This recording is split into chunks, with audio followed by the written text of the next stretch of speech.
Bom, pessoal, bom dia então para todo mundo. Hoje nós vamos continuar nessa rotina de discutir semana sim, semana não, alguns casos que eu acho interessantes ou que trouxeram algum ensinamento para mim que eu vou tentar então dividir com vocês. Esse primeiro caso aqui eu não tenho certeza se a gente já viu, porque eu fiz umas reuniões antes, mas eu acho que merece de qualquer jeito. E algumas coisas a gente, ao longo do tempo, vai repetir, porque eu acho que radiologia a gente aprende mesmo é com a repetição. É ver, eu já tinha visto, não lembrei, na segunda vez tem a dúvida, e na terceira o conceito fica fixado. Né? Então, esse caso era um caso de um homem com dispneia, com tosse e, eventualmente, com expectoração, um homem de 52 anos, e que apresentava esse aspecto na tomografia dessas consolidações com várias áreas de menor densidade de permeio. Quando a gente vê isso, é muito importante ter uma noção da densidade dessas áreas de menor, essas áreas menos densas, a densidade ser medida, porque isso pode ser ar de necrose. Mas é muito incomum que um processo sofra necrose fazendo esses múltiplos focos separados. Normalmente, quando existe necrose, ela faz uma área muito maior e conflui de imediato. Então, quando eu vejo isso aqui, eu procuro medir a densidade, porque existe uma lesão tumoral que pode se apresentar com essas áreas menos densas no interior. Vejam aqui de novo, várias vezes esse aspecto, né? E a gente vê em toda a extensão essas áreas. Quando eu vejo isso, meço a densidade e não é ar, né? A grande chance é isso ser muco e isso ser um tumor produtor de muco. E, de regra, é o carcinoma, o adenocarcinoma de crescimento lepídico, que também é conhecido como carcinoma bronquioalveolar. Alguns mais puristas vão reclamar de eu usar o termo carcinoma bronquioalveolar, mas é um termo tão consagrado e um termo que define tão bem o que a gente vê nas imagens, vê na patologia, que eu tenho assim uma dificuldade muito grande de abandonar esse termo. Então, no mínimo, vamos usar os dois. E o que acontece é isso: as células tumorais crescem atapetando, revestindo internamente os septos alveolares. E quando o tumor é muito bem diferenciado, ele produz muito muco. Observem aqui nesse corte, a gente tem os núcleos lá junto à membrana basal e tudo isso mais claro no citoplasma é muco. Então, esses tumores muito produtores de muco, eles formam verdadeiras ilhas de muco no interior da consolidação. E isso dá esse aspecto. Está vendo? Veja, isso aqui é outro caso com o mesmo aspecto dessas áreas no interior, e vejam o que a lâmina mostrou. As células tumorais, quer dizer, revestindo internamente esses septos alveolares e fazendo essas lagoas de muco no interior da lesão. E isso que dá as zonas de menor densidade.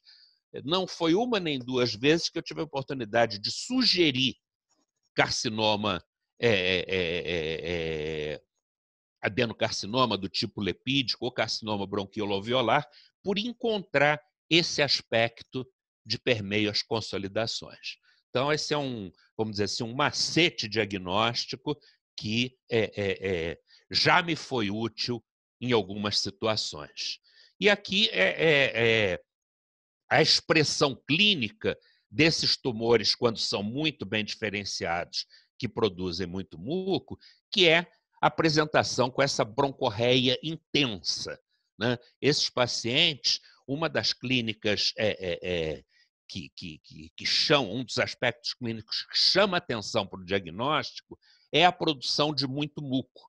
O doente diz que ele tem escarro tipo clara de ovo, Então, essa descrição de escarros com aspecto de clara de ovo faz muito pneumologista pensar em carcinoma de células alveolares. Tá? Esse segundo caso aqui, eu brinquei com o meu amigo Antônio Carlos Portugal, que falou no início da aula, e é um caso que ele mandou e que foi muito útil para a gente continuar a discussão.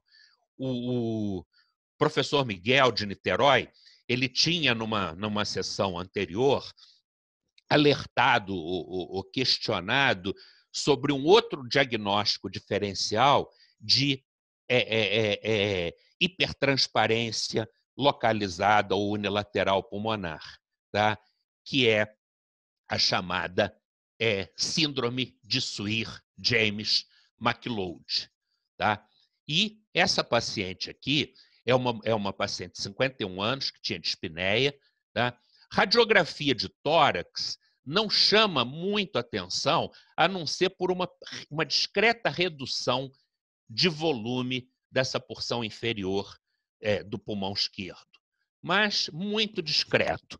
Agora, quando faz a tomografia, a gente vê que existe uma diminuição de densidade do parênquima à esquerda. Comparem com a direita, tem essa diminuição de densidade, e a gente vê também que esses brônquios aqui embaixo, eles são dilatados, eles são desproporcionais aos brônquios da direita.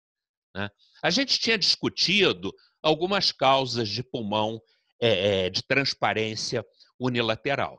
A gente viu o enfisema lobar congênito, a gente discutiu a atresia brônquica, que eventualmente pode ser muito parecido com o enfisema lobar, mas que tem dentro a mucocele, né? Tem a presença daquele nódulo ou daquela estrutura ramificada que é a mucocele.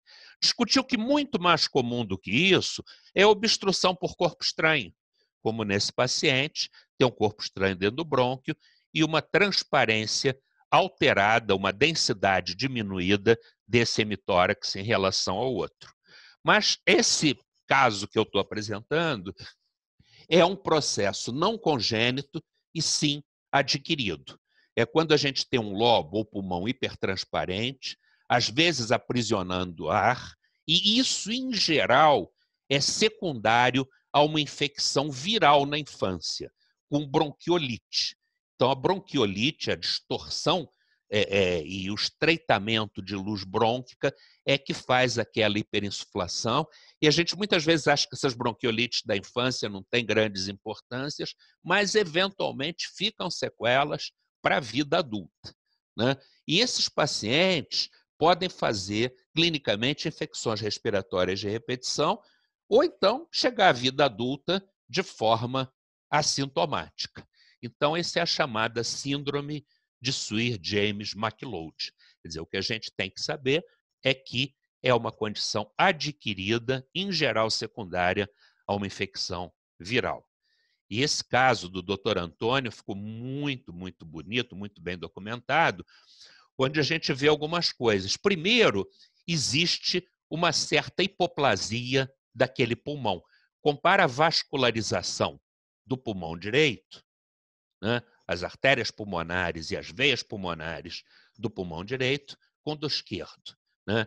É hipoplásico, quer dizer, mas não é congênito, teve um desenvolvimento prejudicado por conta dessa lesão desde a infância. Né? E um achado frequente nesses pacientes e que sugere o diagnóstico é a presença de bronquiectasias associadas, como a gente está vendo aqui. Tá?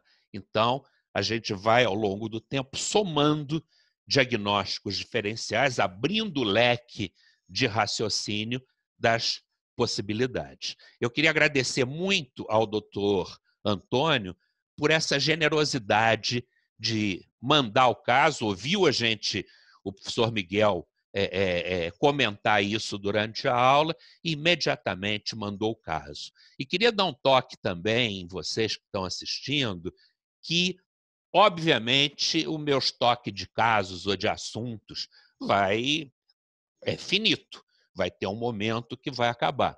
Então, uma forma de vocês contribuírem para essas aulas continuarem, para essas discussões continuarem, mesmo depois da pandemia, é vocês mandarem casos interessantes ou casos confirmados, casos característicos como esse, porque vão abrindo espaço para novas discussões. Eu realmente conto com essa generosidade de vocês para poder dar seguimento por muito tempo nesses nossos encontros. Né? Aqui outro caso da síndrome de Swyer-James-McLeod, né?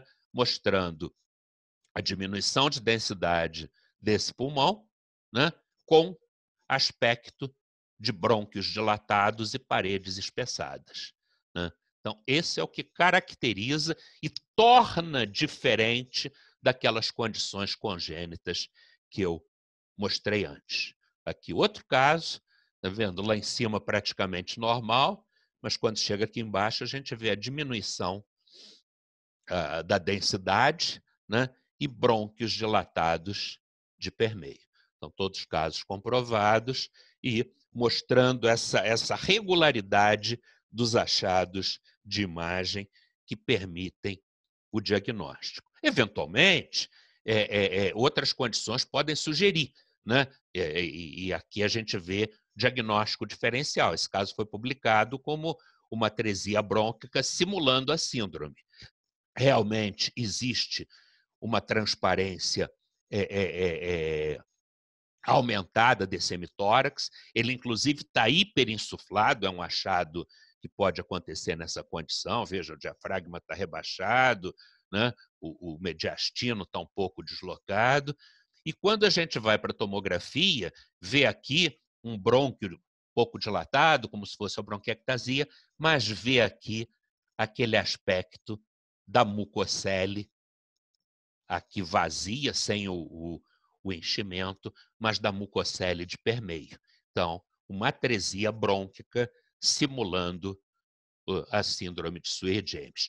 E, curiosamente, eu tinha preparado isso na semana passada para essa apresentação e praticamente nesse fim de semana saiu um novo artigo no Radiology, quer dizer, mostrando um caso, comentando um caso, quer dizer, até veio acrescentar nessa nossa aula, né? Um homem com história de infecções respiratórias de repetição, né? E mostrando esse aspecto da redução de transparência desse hemitórax, da diminuição de densidade, das bronquiectasias de permeio, muitas bronquiectasias, caracterizando a síndrome de Swyer-James. Então, acho que ficou aqui uma nova informação, graças à ideia do professor Miguel e à generosidade do Dr. Antônio Portugal. Esse terceiro caso aqui, já que a gente está discutindo diminuições de densidade ou diminuições de transparência, é um caso muito simples, mas simplesmente para alertar vocês. Vejam, a diminuição, a hipertransparência dessa base de pulmão em relação à outra, devido à falta da mama, né? Então, a gente vê aqui a mama e aqui essa paciente sofreu uma mastectomia, então tem essa diferença de densidade, não por alteração pulmonar propriamente dita, mas por alteração na parede, alteração nas partes moles.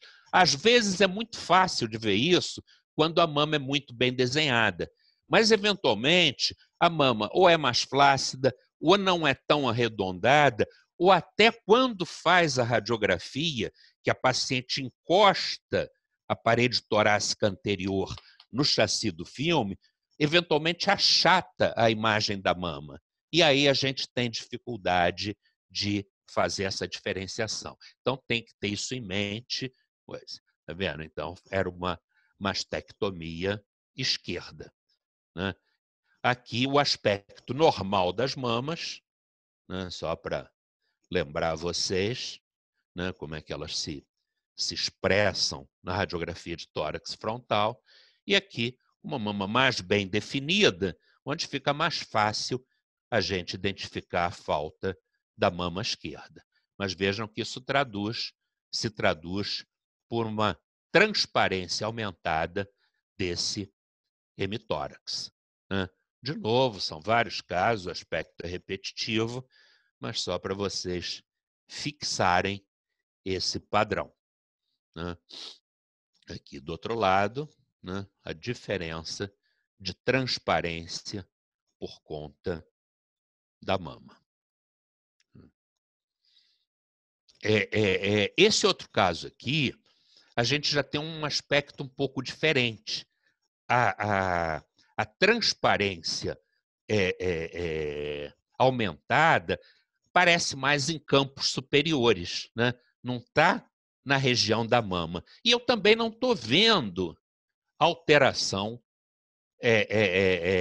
a presença da outra mama. Eu não sei nem se é um paciente masculino ou feminino por essa radiografia, mas vejo essa diferença de transparência. Super importante a radiografia em perfil. A radiografia em perfil desse paciente era absolutamente normal em termos de transparência, não mostrava alteração nenhuma. Isso é a chamada síndrome de Polan. Síndrome de Polan é a ausência da musculatura peitoral, que pode ser uni ou pode ser bilateral. Então, olha esse paciente aqui, né? Desse lado normal, a gente vê a prega axilar normal, né? A massa muscular, tá? E desse lado a ausência da prega axilar. Nesse esquema aqui a gente vê muito bem como é que é a musculatura do peitoral, normal de um lado e de outro, aqui o peitoral presente e aqui a ausência do músculo. Então isso vai dar uma transparência alterada na radiografia de tórax, tá? Esse caso, uma síndrome de Polan bilateral. Veja, ele não tem os músculos peitorais. Então, isso é a chamada síndrome de Polan. E na imagem tomográfica, a gente vê a falta do músculo, né? Aqui a gente vê o músculo e aqui a ausência ou só uma parte, um conjunto de fibras dele, né? Esse é um caso da doutora Rosana, do Fundão, e ficou super bem documentado nessas reconstruções. Vejam aqui o peitoral normal de um lado e aqui um grupo, um feixe muscular, mas ausência do corpo do músculo, dando essa transparência alterada. Vejam nos cortes como é que isso pode ser visto. O músculo de um lado e a ausência do músculo do outro, né? De novo, veja, essas reconstruções estão muito interessantes, porque a gente vê muito bem a massa do músculo, está vendo? O corte dele aqui, né? E aqui a ausência com as costelas completamente descobertas, né? É um aspecto que se repete. Vejam aqui a massa muscular de um lado, né? Imaginem que isso é um corte linear, então eu não estou pegando a frente, o músculo anterior, eu só estou pegando a parte dele junto ao braço, mas aqui a falta completa do músculo, né? E na reconstrução, aquele mesmo aspecto que eu mostrei nos casos anteriores, o músculo e a ausência dele. Uma coisa interessante, que isso é menos conhecido, é que esses pacientes com síndrome de Polan, eles frequentemente têm alterações também nas mãos. Então, eles podem ter hipoplasia de mão, até de antebraço, encurtamento de falange, fusão ou ausência de dedos.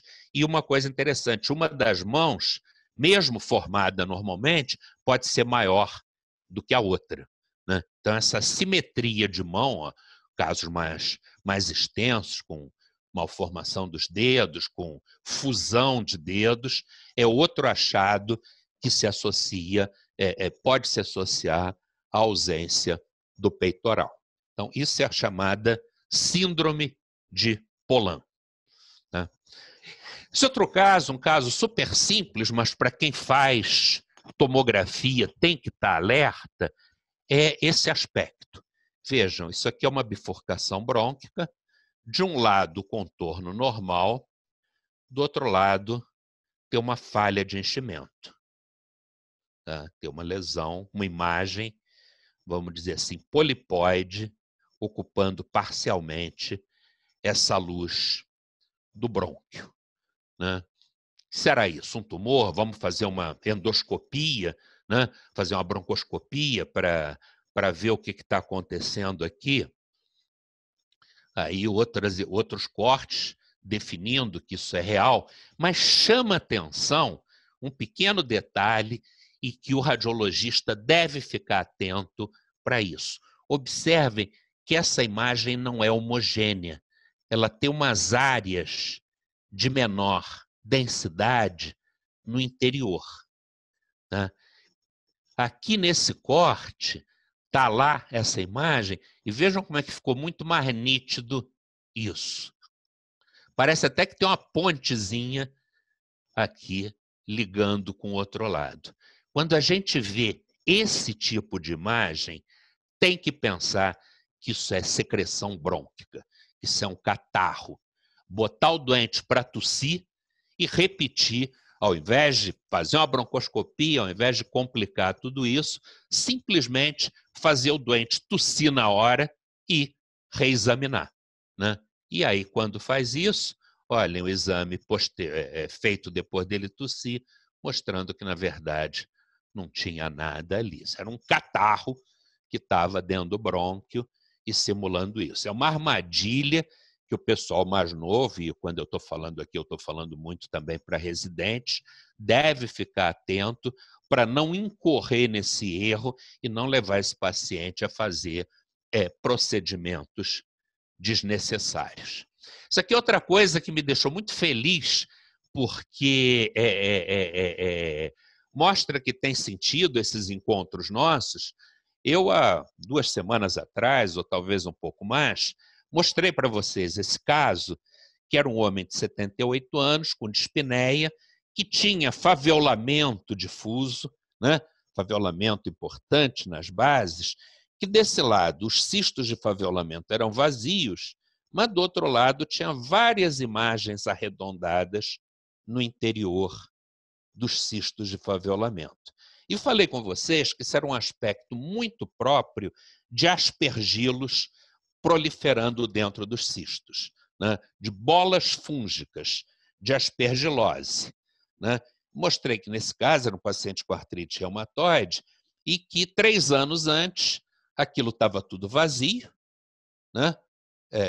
Era só o faveolamento, e que 3 anos depois cresceu fungo ali e fez esse aspecto.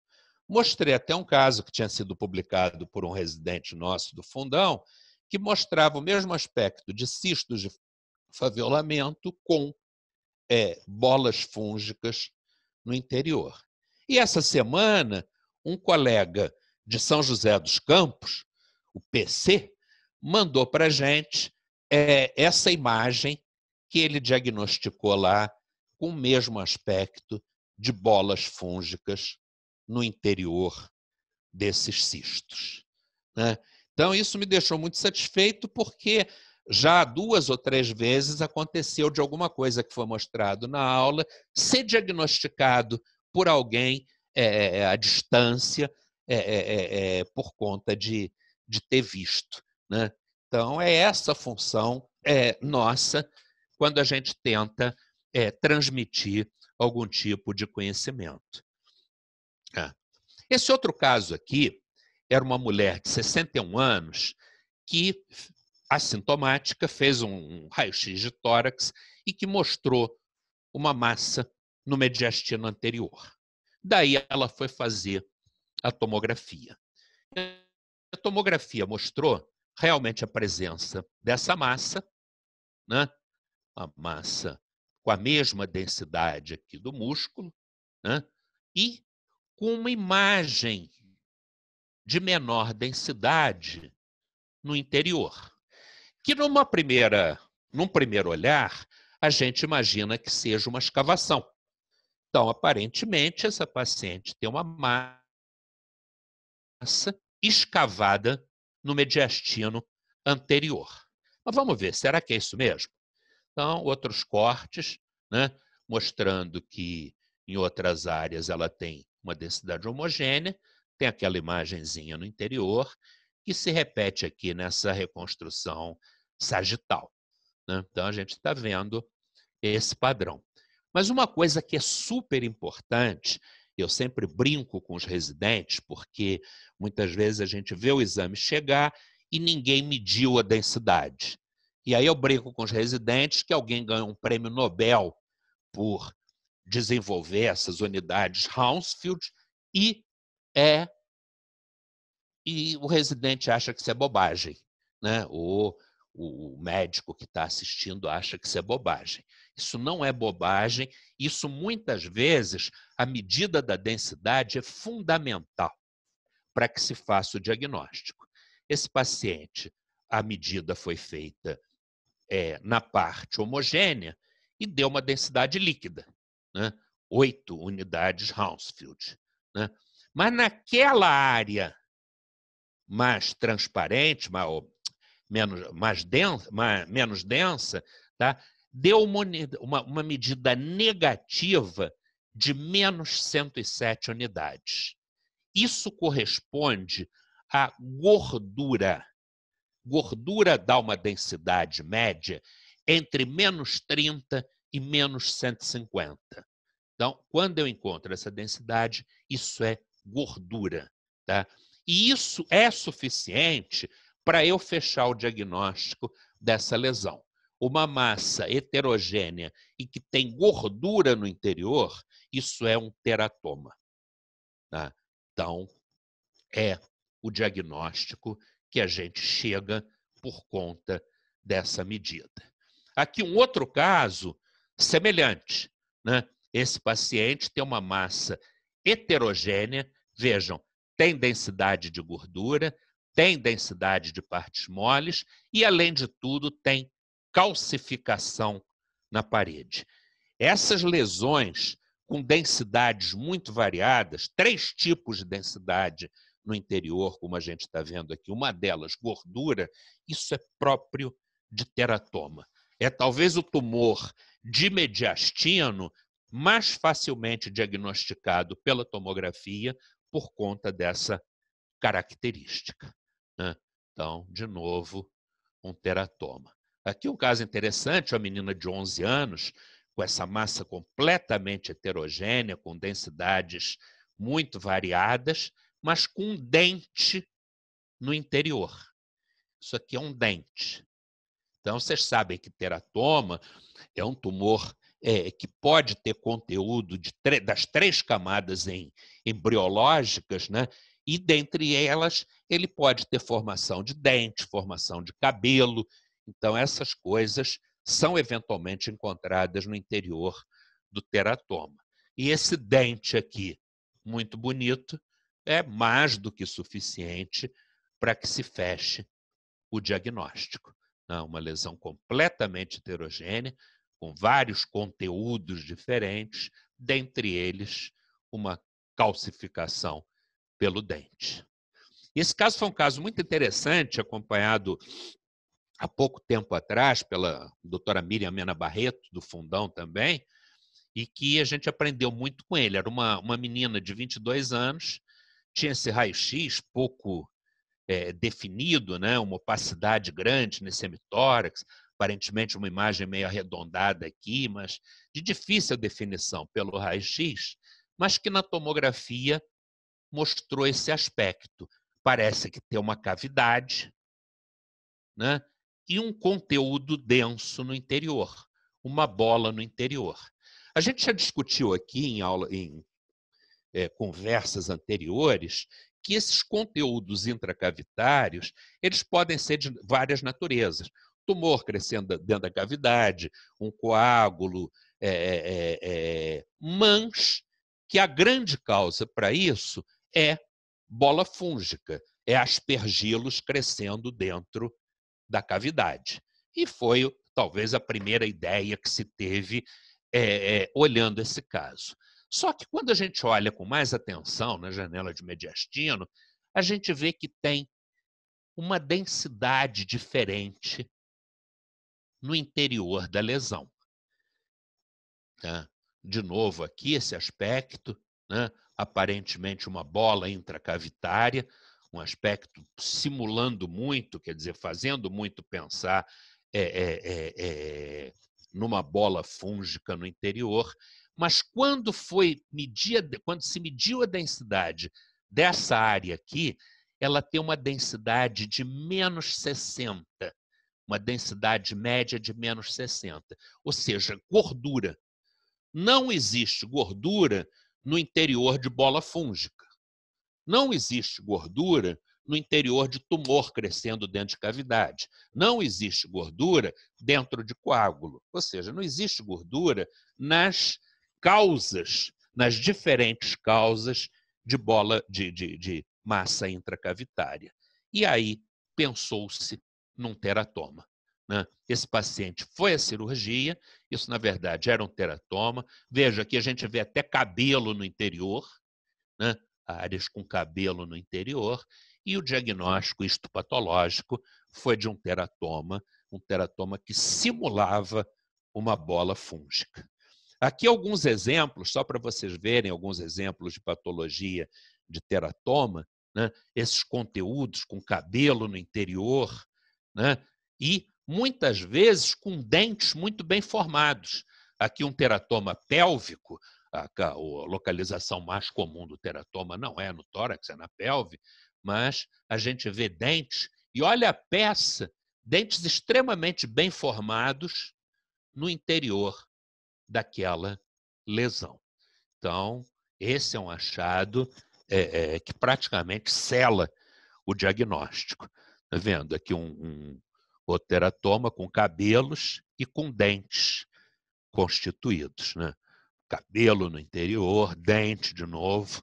Então, esses achados selam o diagnóstico. Em homenagem a Dani, que está aí assistindo a gente, eu botei esse casinho também de abdômen, que é, de novo, um teratoma, com esse aspecto que é muito típico. Tem uma massa abdominal enorme, né? Na janela de partes moles, a gente vê que o conteúdo é heterogêneo, tem um líquido e tem umas bolinhas que ficam boiando nesse líquido. Né? Isso é gordura. São bolinhas, são bolas de gordura. Aqui, imaginem que isso é feito deitado, né, em decúbito dorsal. Então, de novo, as bolinhas boiando ali, de outro elemento heterogêneo aqui no interior. E foi a cirurgia e esse aspecto, desculpem da coisa, mas esse aspecto lembra até sagu, né? Quem conhece sagu sabe o que é isso. A massa inteira e, depois de rompido, esse líquido com essas bolas de gordura no interior que caracterizam o teratoma. Veja esse outro aqui, quer dizer, diagnóstico diferencial até do pobre coitado ter engolido a dentadura, né? Mas, na verdade, a gente vê que isso não é uma dentadura, e sim uma massa com muitos dentes compondo esse tumor. Também um teratoma que a gente publicou há uns tempos atrás. Bom, mudando um pouco de assunto, esse outro caso aqui, que a gente tem que tomar muito cuidado que uma imagem como essa, que eu estou mostrando em detalhe, mas numa radiografia de tórax, ela pode até passar despercebida, especialmente se o nível não for tão largo. A gente vê aqui um nível, né, um nível líquido, com ar em cima e densidade de partes moles embaixo, e um alargamento do mediastino a esse nível. Aqui está a crosta da aorta, né? Mas a gente tem alguma coisa alargando o mediastino superior. A primeira ideia que a gente tem quando olha, quando vê um nível desse tipo no mediastino, Uma das coisas que a gente tem que pensar de imediato é dilatação do esôfago. É um megaesôfago, né? O megaesôfago frequentemente se apresenta com um nível líquido. Estranho aqui que parece que essa lesão afila aqui e que aqui para baixo está normal, né? Isso, na verdade, não era um megaesôfago, e sim um grande divertículo esofagiano. É um divertículo que a gente chama de divertículo de Zenker, tá? Então, isso é um divertículo na transição faringo-esofagiana, é uma zona de fragilidade, onde esses divertículos de esôfago podem se formar. A gente pode ter divertículo em qualquer nível do esôfago, superior, na região média, na região inferior, mas particularmente esse divertículo da transição faringo-esofagiana é chamado de divertículo de Zenker, tá? Então, aqui de novo, na radiografia de tórax com esôfago contrastado. O esôfago contrastado é uma técnica ótima para detectar essas lesões do esôfago, né? Mostrando a bolsa do divertículo, o nível, eventualmente você tem conteúdo alimentar ali no interior. Interessante que clinicamente esses pacientes podem ruminar, né? Ter um comportamento eventualmente meio bovino, quer dizer, o sujeito come, o alimento fica retido ali e posteriormente volta para a boca, né? Então, esse é um sintoma que faz muito médico pensar nessa presença de divertículo alto no esôfago, né? E aqui alguns casos mostrando essa bolsa, né? E aqui ficou muito bonito, né? A luz do esôfago, né? E o divertículo pendurado aqui. Eventualmente, esses pacientes também fazem disfagia, né? Por compressão da luz. Depende do tamanho do divertículo, né? Mas vários casos para vocês fixarem bem a imagem do divertículo. E aqui na tomografia, vejam que interessante, né? O saco do divertículo, imaginem sempre ele deitado, ele está em decúbito dorsal, e o nível aqui, né? Com ar e com os resíduos, provavelmente, quer dizer, resíduo alimentar no interior do divertículo, né? E aqui uma imagem interessante, né? Que a gente vai discutir adiante, que é a traqueia na posição normal, uma dilatação do esôfago e esse aspecto aqui de alimento, isso aqui é resíduo alimentar no interior. Por esse corte, eu teria dúvida e provavelmente até minha primeira ideia seria de um megaesôfago, que é muito mais comum do que o divertículo de Zenker. Mas a gente tem que, obviamente, ver a sequência do exame para ver onde isso acaba. E, na verdade, é uma bolsa de um divertículo com esse conteúdo completamente heterogêneo, que é resíduo alimentar. Então, esse é o chamado divertículo de Zenker. E não estranhem isso numa aula de pneumo, né, numa aula de coisa, porque é um achado na radiografia de tórax e que realmente pode confundir o pneumologista. E aqui o diagnóstico é diferencial mais importante. Veja esse caso, aquele mesmo aspecto de uma dilatação cheia de resíduo alimentar, mas vejam que o nível está lá em cima e esse alargamento ele vai até lá embaixo. Isso aqui não é a densidade só do coração, a densidade do coração é essa. Isso aqui tem uma densidade maior, que é dessa imagem, que quando a gente faz a tomografia, vê com muita nitidez, né? Então, isso é uma dilatação do esôfago em toda a sua extensão. Isso é um megaesôfago causado por doença de Chagas. Quer dizer, o resíduo alimentar é semelhante, a porção superior pode ser igual na tomografia, mas a sequência de cortes mostra que isso se prolonga até a porção inferior. Aqui um outro caso que eu queria discutir com vocês, que é um homem de 50 anos, desculpa, é uma mulher de 50 anos, que tinha um diagnóstico de lúpus e tinha uma doença renal crônica, um estágio 3B, e fazia uso de micofenolato e tinha queixa de sudorese noturna.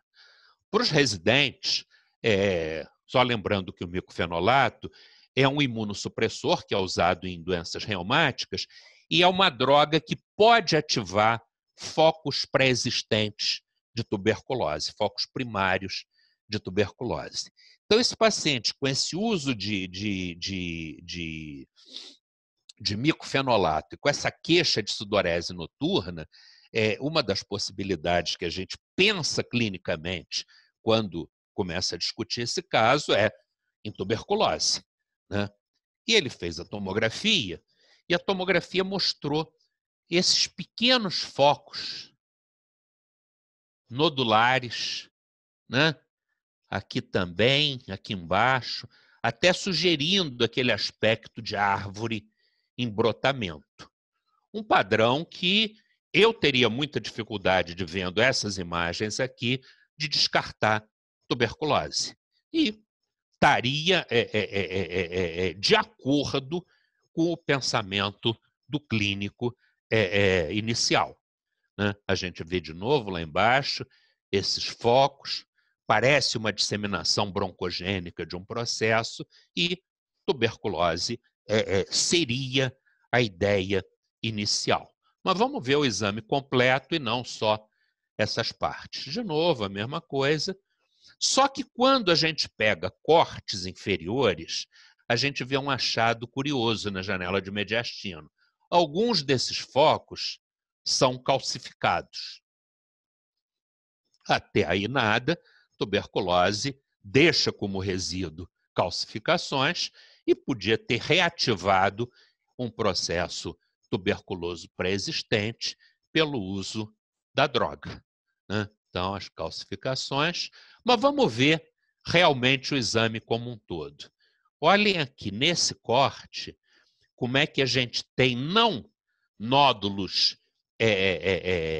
tipo nódulos confluentes da tuberculose, mas tem aqueles nódulos em vidro fosco, né? Tipo centrolobulares, poupando a periferia, né? Poupando a periferia. E esse paciente, ele tinha clínica de uma doença renal crônica grave, né?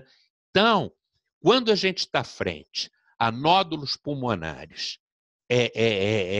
e um paciente com doença renal crônica grave, um diagnóstico que tem que sempre ser pensado é calcificação pulmonar metastática. Eu já mostrei isso para vocês em aulas anteriores, né? Calcificação metastática é deposição de cálcio em tecidos previamente normais, acontece em doenças que alteram o metabolismo do cálcio e do fósforo e, especialmente, doenças com hipercalcemia. Pode ser visto em doenças ósseas destrutivas, tipo mieloma, tipo metástases, mas é muito visto em pacientes com insuficiência renal crônica, especialmente pacientes submetidos à diálise. E mostrei esse caso do Dr. Arthur, lá de São José do Rio Preto, que é o padrão típico.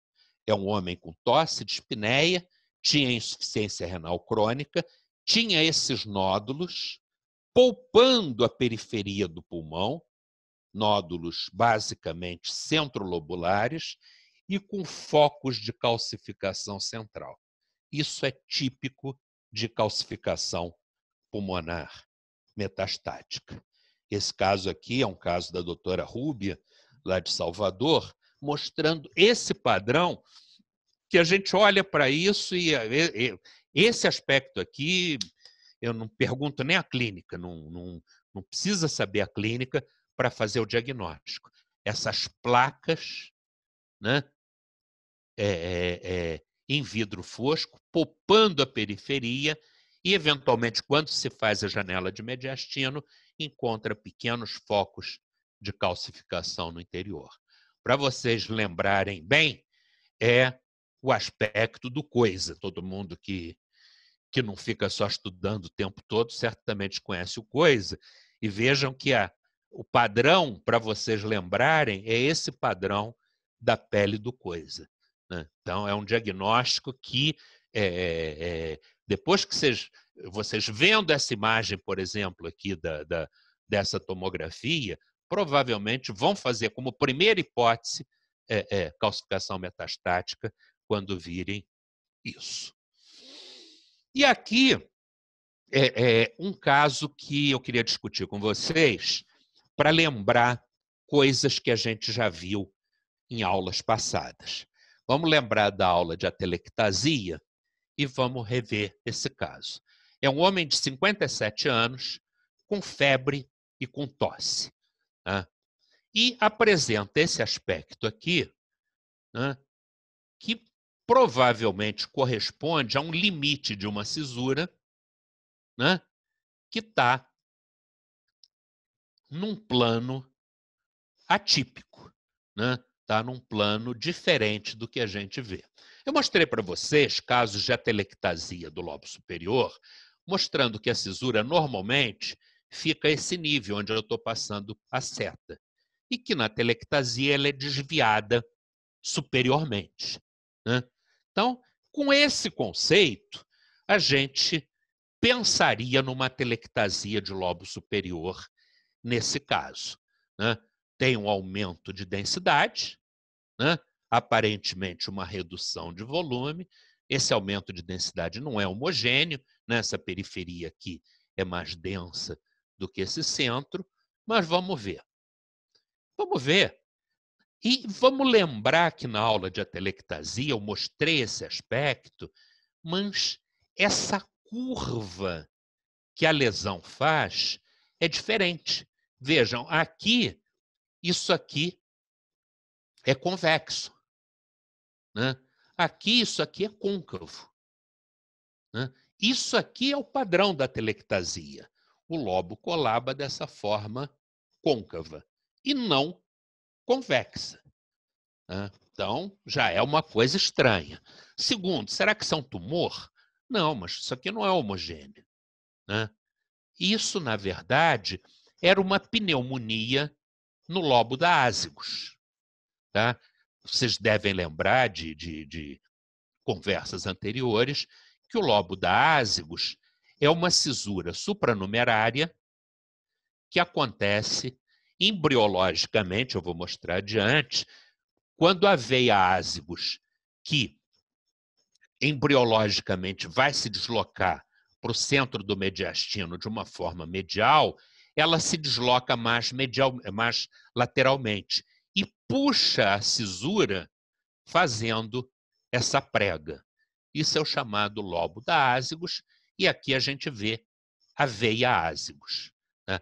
Esse caso, então, olha o controle de tratamento, era uma pneumonia, foi tratada, e quando limpou, a gente via que aquele limite não era a cisura do lobo médio, e sim a cisura da veia ázigos, né? Então, um detalhe semiológico super interessante para fazer a diferenciação de atelectasia, tá? E aqui, para vocês entenderem bem essa questão da ázigos, tá? Aqui o normal, a ázigos descendo entre o pulmão e o mediastino, né? E vindo para a posição normal. E aqui, ela pinçando, ela descendo mais lateralmente, puxando os dois folhetos pleurais e ficando no interior. Então, aquele lobo, na verdade, aquela cisura, é formada pelo folheto pleural, né? pela pleura, e puxando. Gente, por favor, desliguem o microfone, que está entrando um som de cozinha aí. Alguém está cozinhando ao mesmo tempo que eu estou dando aula. Então, isso é a formação do lobo da ázigos, tá? Aqui, de novo, esse aspecto, tá vendo? A veia pinçando e fazendo aquela alça. Isso aqui é o lobo da ázigos. Eu tenho pavor de lobo da ázigos, de ázigos, e gosto sempre de mostrar isso e ressaltar, porque eu tive uma experiência assim, muito traumática com isso, logo no início da minha carreira, quando eu fui trabalhar em Friburgo. Eu trabalhei muitos anos em Friburgo quando eu me formei, e tinha um cirurgião antigo lá. Se tem gente de Friburgo ouvindo, não vai identificar, ele já faleceu certamente há muito tempo. E um dia eu dei um laudo, eu era super novo, estava acabando a residência, e eu dei um laudo de presença do lobo da ázigos. E esse cirurgião foi lá no serviço de radiologia para discutir comigo aquilo. Eu expliquei o que era, ele parou, pensou e falou: mas tu não acha melhor a gente, pelo sim, pelo não, tirar isso? Ele era cirurgião fazia tórax, fazia tudo, né? Aquilo me apavorou tanto, a ideia dele querer tirar o lobo da ázigos, que eu falei que uma das minhas funções dali para frente era sempre ensinar que lobo da ázigos não quer dizer nada, é uma variação anatômica e pronto. E aqui alguns exemplos, né, para vocês verem a anatomia normal desse lobo da ázigos. Acho que aqui é um modelo que ficou bem bonito, né? Fininho a cisura, e essa lágrima aqui, esse aspecto arredondado aqui, que é a veia propriamente dita. Então, às vezes, a gente pega em cortes na tomografia, a gente pega parte mais fina, como a gente está vendo aqui, e pode pegar a veia em toda a extensão, e por isso dá essa engrossada no lobo. Isso não deve ser confundido com um espessamento da cisura. Isso é a veia em si. Se isso fica numa extensão maior, a gente já viu também casos de derrame pleural se localizar aí e fazer essa área de maior espessamento.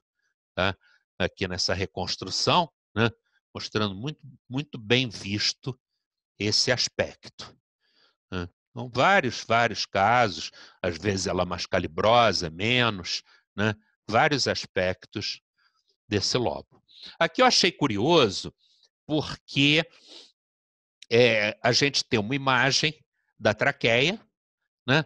Essa outra imagem aqui, que a gente viu, inclusive, num exemplo anterior, de um esôfago dilatado com conteúdo no interior, né? Aqui, nesse caso, embora a imagem seja semelhante, na verdade é o lobo da ázigos, isso aqui é a veia ázigos, fazendo o lobo. Lembra, eu mostrei essa imagem aqui, que era o esôfago. Aqui não é o esôfago, aqui é pulmão normal do lobo da ázigos. Tá? Aqui era um divertículo de Zenker e ali o lobo da ázigos.